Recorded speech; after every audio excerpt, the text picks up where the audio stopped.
आजपर्यंत तुमचे नवस पूर्ण झालेले नाहीये, तर अशा पद्धतीने आपण नवस केला तर बऱ्याच वेळेला अगदी 24 तासाच्या आत आपली इच्छा पूर्ण झालेली आहे, आपल्याला प्रचिती आलेली आहे असे अनुभव तुम्ही स्वतः सांगाल. तुम्ही इतरांना या पद्धतीने नवस करायला सांगाल, कारण या पद्धतीने नवस केला तर 100% 1001% आपली इच्छा पूर्ण होणारच आहे आणि आपला नवस पूर्ण होणारच आहे. पण पहिली गोष्ट, आपल्या आजूबाजूला जेवढे चांगले लोक आहेत तेवढे वाईटही लोक आहेत. 90% 98% आपल्या आयुष्यामध्ये चांगले मित्रमैत्रिणी, चांगले नातेवाईक, चांगले शेजारी आहेत. तर त्यातला 1% तरी असे आहेत की जे तुमचं मनोबल म्हणजे असं मनोबल तोडण्याचा प्रयत्न करतील, तुम्हाला मागे खेचण्याचा प्रयत्न करतील, तुमच्या मनाचं खच्चीकरण करतील, पण तिथेच आपण हारायचं नाहीये. आणि अशा लोकांना तर प्रत्युत्तर द्यायला कधीच जायचं नाहीये, त्यांच्या तोंडी कधीच लागायचं नाहीये. कारण ह्या ज्या व्यक्ती आहेत ते स्वतःचे कर्म तर खराब करतच आहेत आणि आपण जर त्यांच्या नादी लागले तर आपले कर्म सुद्धा आपण खराब करून घेत आहोत. आणि जेव्हा आपले कर्म खराब होतात तेव्हा आपल्याला कोणत्याही सेवेचा, कोणत्याही उपायांचा फायदा होत नाही. हे त्रिवार सत्य आहे. जी समोरची व्यक्ती आता बोलते तिला ही गोष्ट नॉर्मल वाटते, पण बघा, प्रत्येकाची विचार वेगळे आहेत, प्रत्येकाची विचार करण्याची क्षमता वेगळी आहे. जी गोष्ट मला चूक वाटते ती तुम्हाला बरोबर वाटू शकते आणि जी गोष्ट तुम्हाला बरोबर वाटतेय ती मला चुकीची वाटू शकते, कारण ही आपापली विचार करण्याची क्षमता आहे. आपले हे विचार आहेत. त्यामुळे पहिली गोष्ट, एकमेकांच्या तोंडाला तोंड देण्याचा प्रयत्न करू नका. तुम्हाला एखादी गोष्ट पटली नाही ना, तिथून साईडला व्हा, पण त्याला प्रत्युत्तर देण्याचा प्रयत्न करू नका. आणि जी समोरची व्यक्ती बोलते ना, आता तिला ही गोष्ट कळत नाहीये की माझे जे कर्म आता आहेत, ज्यामुळे समोरच्याचं मन दुखत आहे किंवा काय समोरच्याला त्रास होत आहे, आपण हे वाईट बोलत आहोत, हे आपल्याला तर फेडणे आहे, पण आपल्या वाईट कर्माची फळं आपल्यानंतर आपल्या मुलाबाळांना सुद्धा फेडणे आहे. हे सत्य आहे, ही गोष्ट लक्षात घ्या. आणि समोरच्याला वाईट बोलताना, समोरच्याचं मन दुखावताना 1000 वेळा विचार करा, कारण समोरच्याचं वाईट होईल का नाही होईल माहित नाही, पण तुम्हाला त्याचं फळ नक्कीच फेडावं लागणार आहे. आणि तुम्हाला जरी नाही तरी तुमच्या मुलाबाळांना तुम्ही जे आता वागताय ते फेडावं लागणार आहे. ही गोष्ट लक्षात घ्या.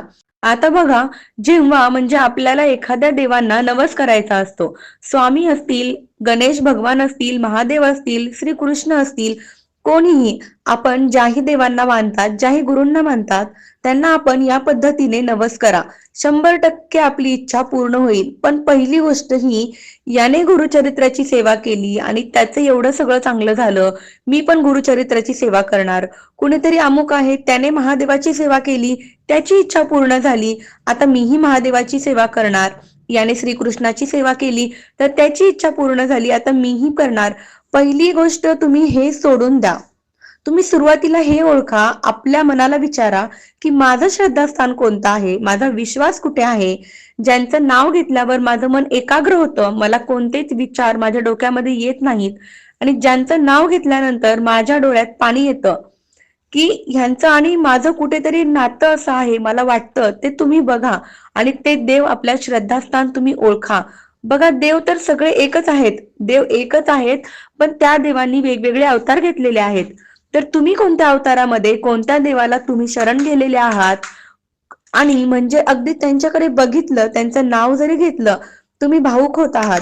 तुम्ही सुरुवातीला ओळखा. आपण हे ओळखलं म्हणजे आपला विश्वास दृढ आहे, आपली श्रद्धा दृढ आहे आणि आपली 100% इच्छा पूर्ण होणारच आहे. हे आपण आता ओळखले. त्यानंतर आता आज आपण स्वामीबद्दल बोलणार आहोत. तर याच पद्धतीने आपण दुसऱ्या देवांचा सुद्धा करू शकतो. आपल्याला सुरुवातीला काय घ्यायचं आहे? एक श्रीफळ घ्यायचं आहे, एक नारळ घ्यायचा आहे, खडीसाखर घ्यायची आहे. खडीसाखर घ्या, पेढा घ्या, काहीतरी गोड आपल्याला घ्यायचं आहे. आपण केंद्रामध्ये गेलो असेल, दत्त मंदिरामध्ये गेलो असेल, दत्त मंदिर असेल, तुम्ही मला ज्या देवांना नवस करायचा आहे, आपण तिथे गेलो, तिथे गेल्यानंतर आपलं अगोदर नाव मनातलं मनात बोलायचं आहे. स्वतःचं नाव तुम्हाला मनातल्या मनात बोलायचं आहे. त्यानंतर आपलं गोत्र बोलायचं आहे. गोत्र माहित नसेल तर काश्यप गोत्र म्हणायचं आहे. आणि डोळे बंद करू नका. आपले स्वामी दत्त महाराज जेही देव आहेत त्यांच्याकडे बघत बघत की माझा विश्वास आहे, डोळे खाली घालू नका. त्यांच्या डोळ्यात डोळे घालून बघून किंवा त्यांच्या चरणाकडे बघून तुम्हाला वाटतं तिथं, किंवा त्यांना सगळं बघत राहून अगदी अंतकरणातून त्यांना विनंती करा की महाराज, असा असा माझ्या आयुष्यामध्ये प्रॉब्लेम आहे, की ही गोष्ट आहे आणि मला हे असं करायचं आहे. जेही काही तुमचं आहे ना, ते तुम्ही बोला. ही एक गोष्ट लक्षात घ्या, जेव्हा माझ्या आजूबाजूला कोणी आहे, मग ते काय म्हणतील, मी रडू कसं, मी बोलू कसं, एवढा वेळ थांबू कसा? जेव्हा तुम्ही दुसऱ्यांचा हा विचार कराल ना, त्यावेळेला तुम्ही समजून जा, की तुमचा विश्वास दृढ नाहीये. तुम्ही पूर्णपणे महाराजांची एकाग्र झालेले नाही आहात. आज जेव्हा आपण पूर्णपणे स्वामींना शरण जातो त्यांच्यामध्ये आणि आपल्यामध्ये तिसरा कोणी व्यक्ती येत नाही, आपल्या आजूबाजूला आपल्याला काही दिसत नाही, त्यावेळेला आपण समजून जायचं की माझी इच्छा जी आहे ती स्वामींपर्यंत पोहोचत आहे आणि माझी इच्छा 100% पूर्ण होणार आहे. तुम्ही स्वामींना बोलता, मग इकडं कोण आहे, तिकडे कोण आहे, इकडून कोण येतंय, पुढचा काय म्हणेल, मी रडलं तर लोक काय म्हणतील. त्यावेळेला तुम्ही एवढं एकाग्र होऊन जा, की तुम्हाला माहिती आहे, की मला रडायचं इथे आहे, मला बोलायचं इथे आहे, मला प्रेम इथे व्यक्त करायचं आहे, माझं सगळंच काही इथे आहे. जेव्हा आपण हे कराल ना, तेव्हा अनुभूती प्रचिती यायला सुरुवात होते. आणि आता बघा, आपण हे सगळं काही बोलून झालं ना, मग स्वामींना तिथे आपल्याला मी तुम्हाला पेढे अर्पण करेल, चांदीचा मुकुट अर्पण करेल किंवा हे करेल, ते करेल असं काहीही बोलायचं नाहीये. स्वामी असं करा, या क्षणापासून, आजपासून ही इच्छा पूर्ण करण्यासाठी मी आपल्या चरणी एक सेवा रुजू करत आहे. सेवेला सुरुवात करत आहे. मी स्वामी चरित्र सारामृताचे 108 पारायण करत आहे. 1.25 लाख जप मी एवढ्या दिवसांमध्ये पूर्ण करेल. स्वामी, मी 108 दिवस रोज केंद्रामध्ये येईल आणि तुमच्या 108 आरत्यांना उपस्थित राहील. स्वामी, मी रोज येऊन आपल्या मठामध्ये जे औदुंबराचं झाड आहे, मी त्याला रोज एवढ्या प्रदक्षिणा करेल. स्वामी, रोज येऊन मी इथे जे काही रोज भले एक पेढा आणा, चमचाभर साखर आणा, रोज प्रसाद आणा, मी इथे वाटेल. मठामध्ये येऊन रोज ही सेवा करेल. मी गुरुचरित्राचे एवढे पारायण करेल. ह्या अशा सेवांचा नवस बोला, ना की मी हे अर्पण करेल, ते अर्पण करेल. स्वामी महाराज हे ब्रह्मांड नायक आहेत. त्यांच्या लंगोटाची किंमत एवढी नाहीये, की जेवढे म्हणजे ब्रह्मांडाची किंमत आहे तेवढी, त्याही पेक्षा जास्त त्यांच्या लंगोटाची मोल आहे. आणि हे असे ब्रह्मांड नायक आहेत. आपण कोण आहोत की त्यांना म्हणजे हे छोटेसे गोष्ट मी तुम्हाला हे देणार आहे, मी तुम्हाला ते देणार आहे. आपण कोण आहोत? कोणीच नाहीत. आज तुम्ही नवस का करताय? की तुमच्याकडे ती गोष्ट नाहीये. तुम्ही खाली आहात आणि तुम्ही महाराजांना म्हणताय की तुम्ही महाराज ही माझी इच्छा पूर्ण करा, मी तुम्हाला ही गोष्ट देईल. इथेच आपण चुकतो आहोत. ठीक आहे, आजपर्यंत आपल्याला माहिती नव्हतं, आपल्याकडून चूक झाली, सोडून द्या. ते अज्ञान होतं, आपण त्यावेळेस आपल्याला माहिती नव्हतं. चूक कधी असते? जेव्हा एखादी गोष्ट आपल्याला माहित झाली आणि आपण तरीही ती गोष्ट करतोय, याला चूक म्हणतात. जेव्हा एखादी गोष्ट आपल्याला माहितीच नसते आणि ती आपल्याकडून घडून जाते, तर ती चूक नसते. तेव्हा आपण अज्ञान असतो, तेव्हा आपल्याला त्या गोष्टीची समज नसते. त्यामुळे मग आधी माझ्याकडून असं झालं, तसं झालं या गोष्टीचा विचार करू नका. तेव्हा आपल्याला माहिती नव्हतं. आज आपल्याला माहिती आहे ना, आपल्यामध्ये बदल करा. आणि ही गोष्ट लक्षात ठेवा, आपण कधीही समोरच्याला बदलू शकत नाही. आपल्याला स्वतःला बदलावं लागेल. तर आपल्याला दुनिया बदललेली दिसेल. आपण समोरच्याला बदलण्याचा प्रयत्न करू नका. तो व्यक्ती बदलणार नाही. आपण स्वतःमध्ये बदल करा. आपोआपच समोरचा व्यक्ती स्वतःमध्ये त्याच्यामध्ये बदल करेल. दुसऱ्यांवर आपली मते लादण्याचा प्रयत्न करू नका. ते बदल आपल्या स्वतःमध्ये करा. तुम्हाला बघून समोरच्याचं मत परिवर्तन आपोआप होईल.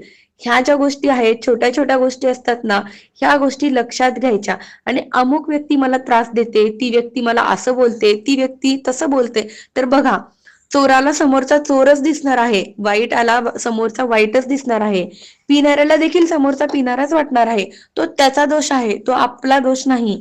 त्यामुळे आपण ज्याही सेवेत आहोत, ज्याही देवांच्या, गुरूंच्या, तिथे रममान राहा. पूर्णपणे श्रद्धेने, विश्वासाने सेवा करत राहा. सेवा करताना कधीही दिवस मोजू नका, कधीही वेळ बघू नका. सेवा करत राहा. कोणतेही देव, कोणतेही गुरु अगदी व्याजासकट आपल्या सेवा, आपण जी सेवा करतोय ना, ते आपल्याला परत करतात. फक्त आपली तेवढी श्रद्धा असायला हवी, तो संयम आपल्यामध्ये असायला हवा. कारण बऱ्याच गोष्टी हे आपल्या नशिबामध्ये नसतात आणि स्वामी त्या गोष्टी आपल्या नशिबामध्ये आपलं नशीब बदलून आपल्याला देत असतात. त्यामुळे विश्वास ठेवा, संयम ठेवा. जी आपण सेवा, नवस बोलतोय, ते त्या दिवशीपासून करायला सुरुवात करा. मग पुढचं स्वामी बघून घेतील. तुम्हाला ते कधी द्यायचं आहे किंवा द्यायचं आहे काय आणि कधी द्यायचं ते सगळं स्वामी बघून घेतील. जेव्हा अगदी निस्वार्थपणे तुम्ही सेवा कराल ना, तर तुम्हाला स्वामीकडे काही मागायची सुद्धा गरज पडणार नाही, की स्वामी मला हे द्या. तुम्ही काही मागण्याच्या आधीच स्वामी तुम्हाला सर्व काही देतील. फक्त बघा, स्वामी हे कोणत्याही वस्तूंचे, तुमच्या कुठल्याही वस्तूंचे भुकेले नाही. स्वामी फक्त भक्तीचे भुकेले आहेत, सेवेचे भुकेले आहेत. त्यामुळे भक्ती मनापासून करा, जास्तीत जास्त सेवा करा. तुम्हाला जी अतिशय प्रिय सेवा वाटते, जी सेवा करण्यात तुम्हाला गोडी वाटते, ती सेवा तुम्ही करा. अगदी मनापासून रममान होऊन करत चला.